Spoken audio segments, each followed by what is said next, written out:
Jane Halbert-Jones here with More Than a Tourist. I hope you've been keeping up with my limited series, Keep Touring Jackson, Rona Edition. This week we're going to be talking about the storied story of Farish Street. So please stay tuned.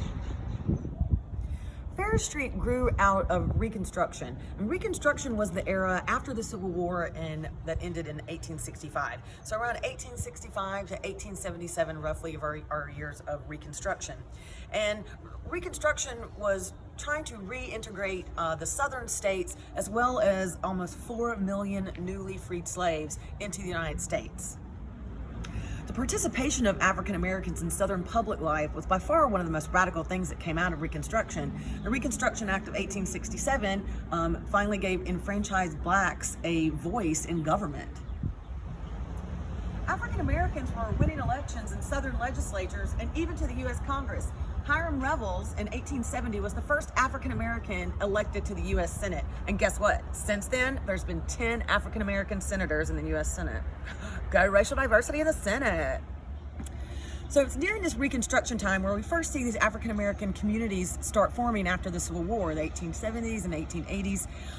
But the federal help during Reconstruction did wane. Racism continued to stay prevalent. And in 1876, Rutherford B. Hayes was running for president. And he basically told the Democrats here in the South at the time, because back then Democrats were Republicans, Republicans were Democrats. That's a whole nother story.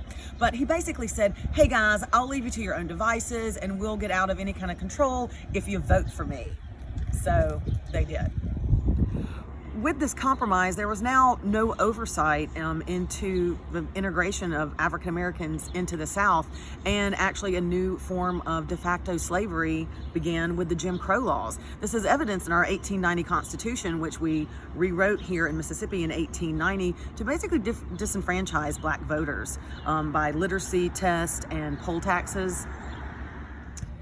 And the Mississippi 1890 Constitution, which we still live under today, although it's had many amendments, but it was careful not to go against the new 15th Amendment that was adopted in 1870, which said that you could not be denied the right to vote on account of race, color, or previous condition of servitude.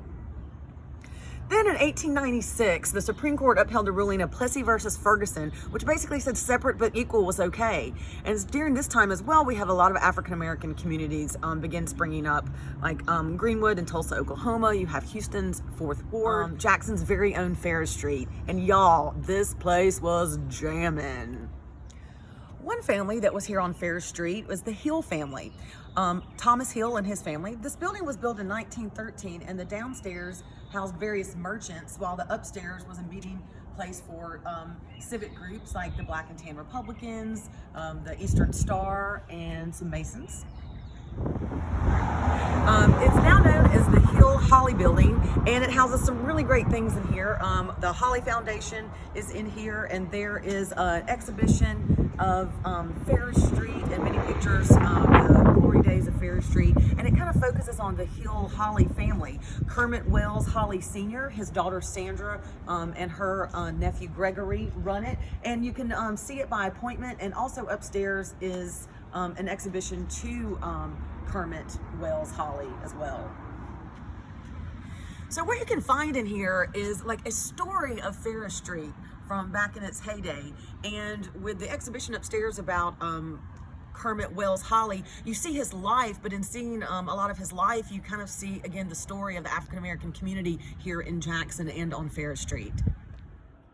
Hello, my name is Gregory Jones. I am the curator and archivist for the Holly Collection. On behalf of the Holly Foundation, we welcome all to come visit the Hill Holly Building at 300 North Farish Street, located in the Farish Street Neighborhood Historic District in Jackson, Mississippi. Call today and schedule your appointment to visit the historic Hill Holly Building at 601-212-6479. And please make sure you watch the story tomorrow so you can learn more about Farish Street. No, wait, I'm gonna do that, okay.